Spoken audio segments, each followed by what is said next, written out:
If you saw the last video, you know what we're doing. Link versus Cloud, let's go. And my phone's still turned down, I can't hear it.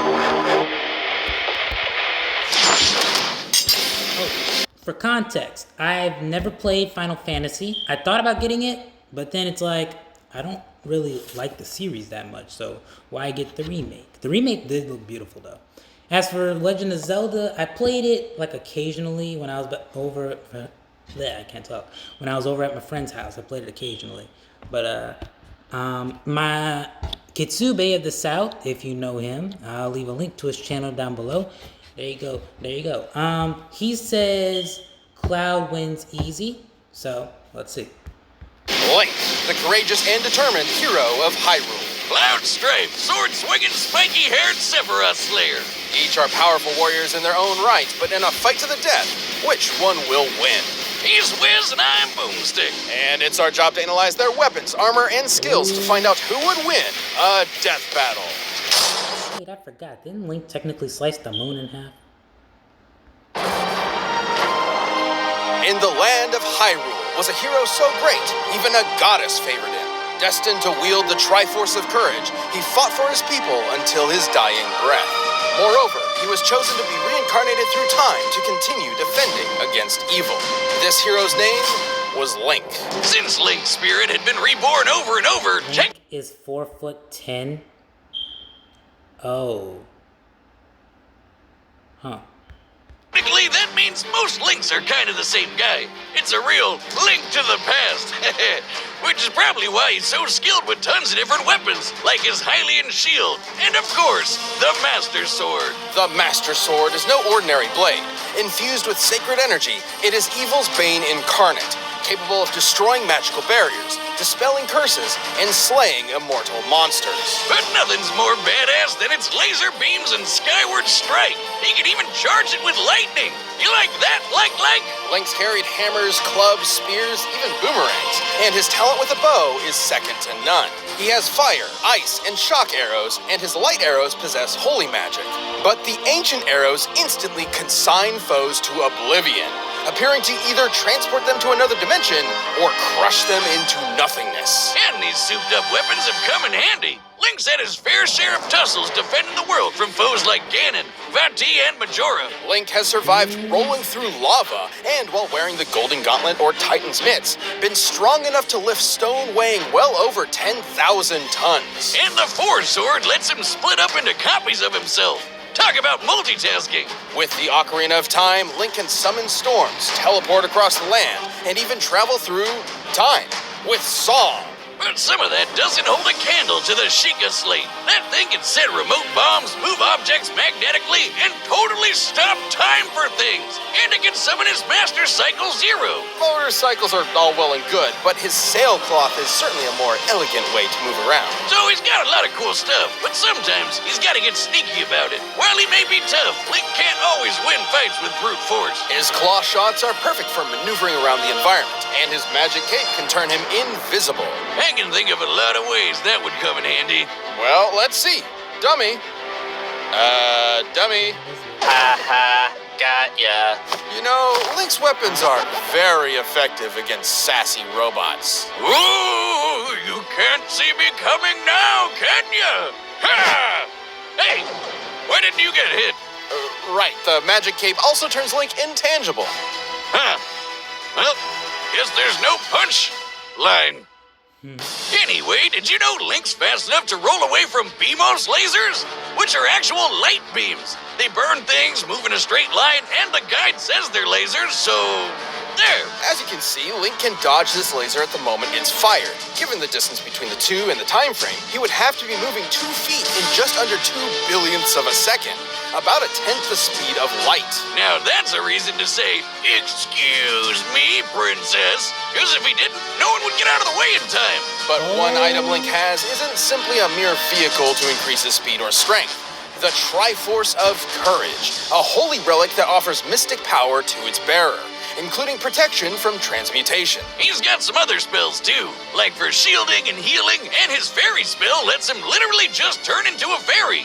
Oh, look at him. Gets all tiny and he can fly around. Get the fly swatter. Link's also been friend called. Sorry about that. And healing, and his fairy spell lets him literally just turn into a fairy. Oh, look at him. He's all tiny and he can fly around. Get the fly swatter. Link's also been granted magic by great fairies and spirits of past Hylian champions. Mipha's Grace can even revive him to full health after death. And if all this wasn't enough for him to just trash his opponents, Link's known to carry around a snack or two to help him out. While he usually has a limited supply of magical energy, a single bottle of Chateau Romani gives him unlimited magic for 3 whole days. That's nothing compared to his masks. These masks not only change his physical form, but give him unique abilities, like how his Goron mask increases his strength. He can even roll so fast he catches fire. But the Fierce Deity mask is the best. It basically transforms him into a dark god, 10 feet tall and 100% terrifying, with inhuman strength and the impossible Helix sword. Fierce Deity Link could easily overpower Majora, who pulled the moon into the planet with enough force to destroy a continent and cause planet-wide destruction. Well, sounds like he's got everything he needs to defend Hyrule. I mean, if you're chosen by a goddess, you gotta do what she says, right? With the boy clad in green committed to the cause, Hyrule can breathe easy knowing it's defended by such a worthy champion.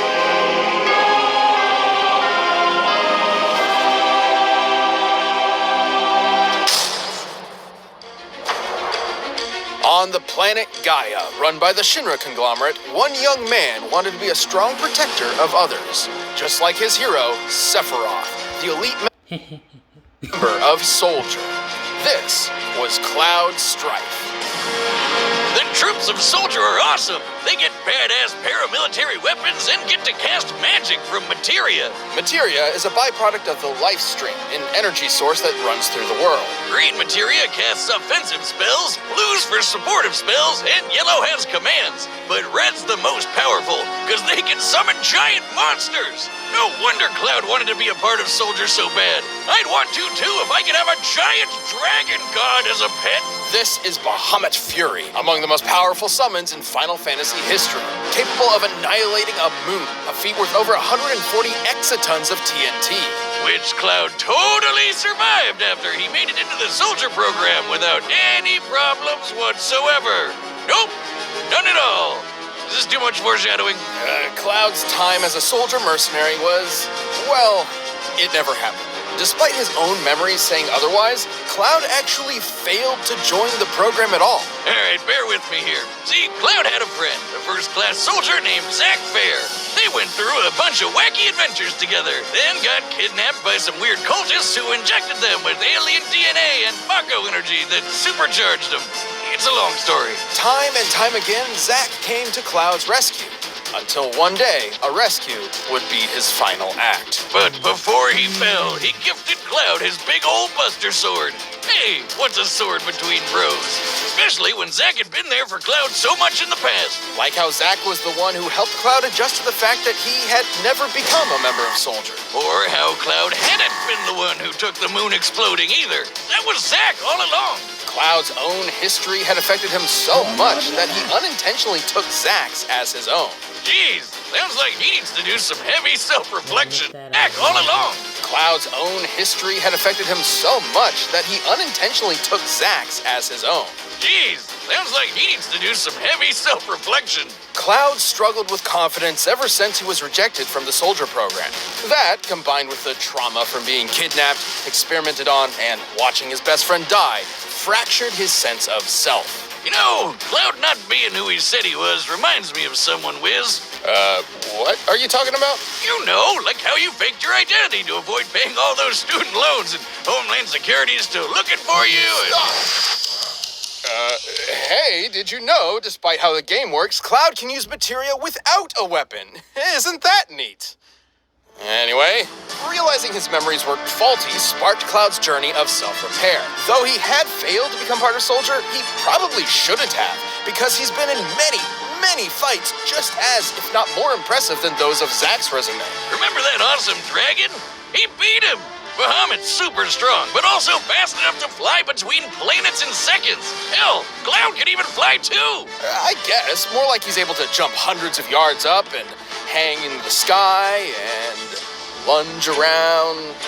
Yeah, it's basically flight. He can also use spirit energy for super attacks called limit breaks, like the classic Omni Slash. He's also worn several different types of gear over the years, but the one he's consistently kept is a certain ribbon which defends him from the majority of status effects, excluding time manipulation. He's dodged bullets, lasers, and electric attacks. He's casually sliced buildings in half, can cast literal nuclear explosions with his flare materia, and he even beat that handsome devil Sephiroth.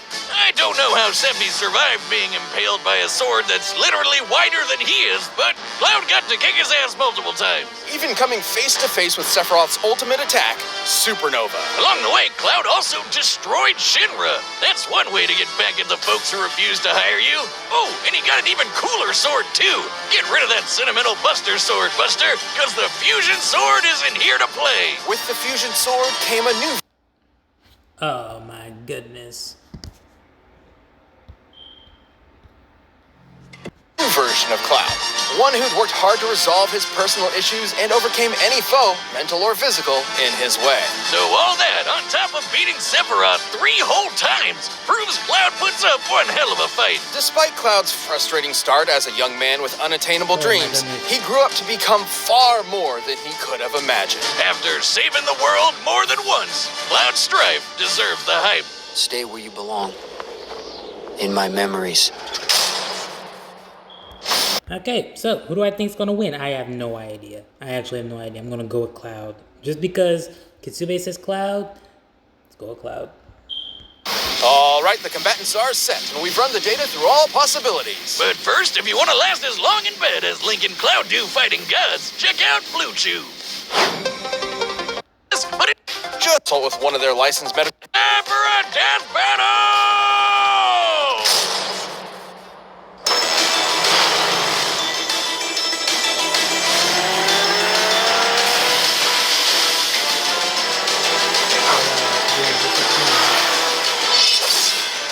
Oh, great.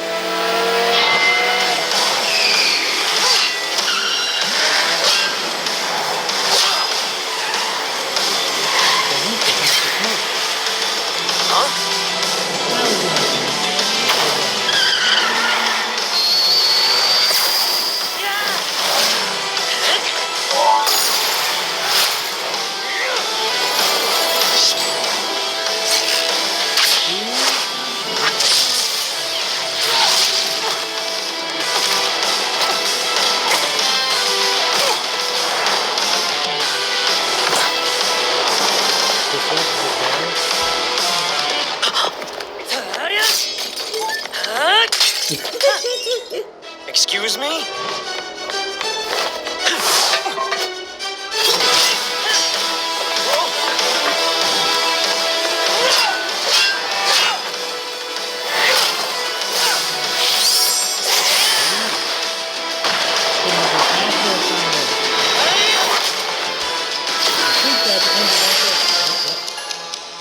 You're stuck, buddy. You wanna do anything? No. He had him stuck. Why didn't he do anything?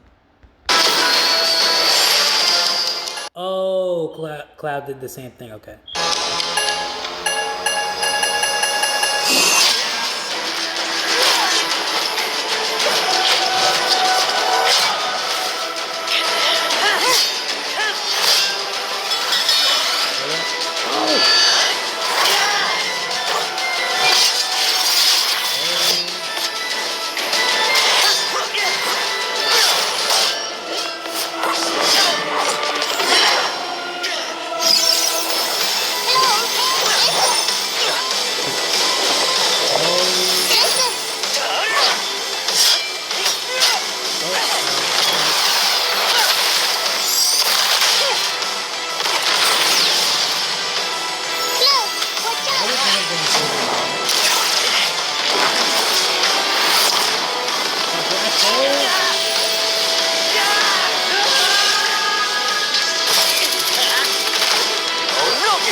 was time to... Bro, he put that up. I thought it was gonna be like in Smash Bros, the ultimate, where he just traps you in that thing.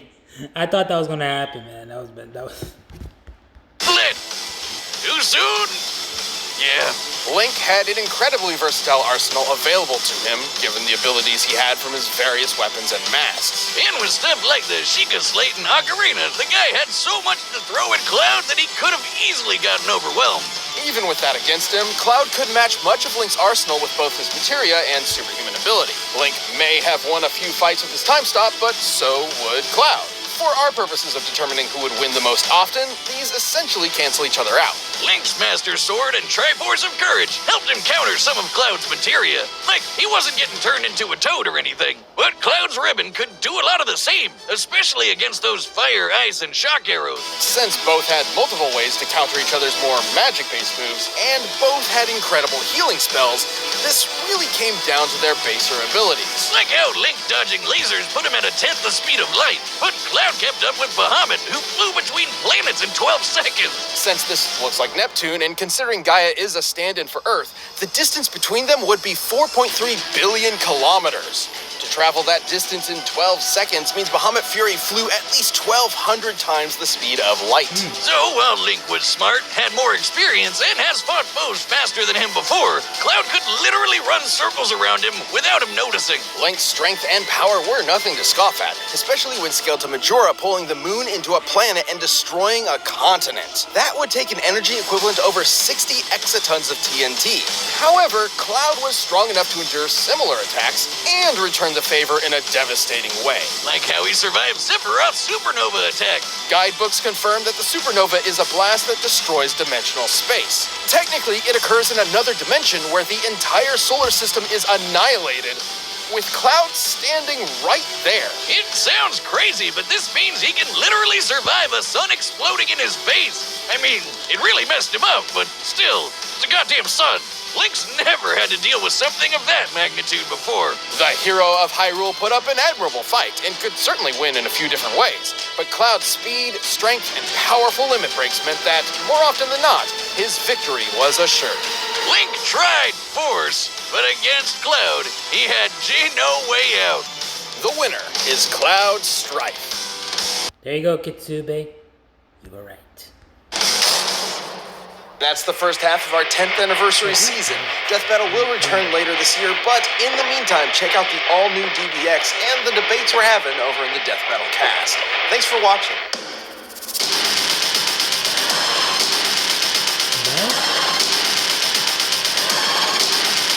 Batman? Oh. Yeah, okay. Nope. Not doing that. I'm not doing that. Okay, that was the end of the death battle between Link and Cloud. Like I said, never played the games. I played Legend of Zelda occasionally. But never played Final Fantasy, so I didn't really have much of an input this time. But yeah, Kitsube was right. Cloud beat Link. But the thing about what Kitsube said, he said that he made it sound as if there wasn't a contest, right? Their feats were like near equal, but you know, there were definitely ways where Cloud trumped Link, like speed, for instance, and power. But yeah, that was a good death battle. I really enjoyed it. And I can't wait for the next one, which is gonna be. Wait, when did it say? I gotta watch this ad too.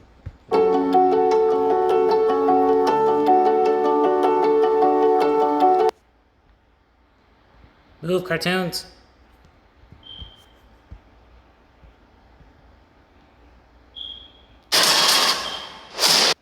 Death battle will return on the 9th.